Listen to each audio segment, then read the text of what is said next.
मैं कहा मौला लोहे की घरों में ताजुब के लोहे के घरों में लोहा खाली वहाँ बड़ी चीज़ों में खाली इस्तेमाल में लोहा का अवकाश लोहे घर होंगे हैं समझिए मैं मतलब पूरा लोहे का गाटर खड़ा किया जाता है विकेट जोड़ दिए जाते हैं और कहा कि बड़े बड़े घर होंगे। और उसके बाद मौला ने फरमाया देखिए पेशबीनियाँ कब से मौला फरमाते हैं मैं हर घर में शैतान बैठा होगा, हर घर में शैतान बैठा होगा। शैतान का नाम भी बताया मौला ने, शैतान का नाम बताया, कहा शैतान का नाम आंटीना होगा, जिसे आंटीन कहते हैं हम लोग, अरबी में टी नहीं होता टी होता, उसका नाम आंटीना होगा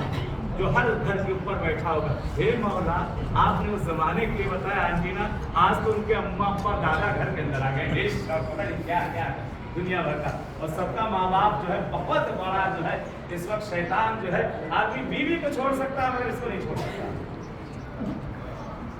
ये सबसे बड़ा शैतान हर जगह साथ रहता है, अच्छी भी चीज़ों खराब चीज़ें आदमी साथ साथ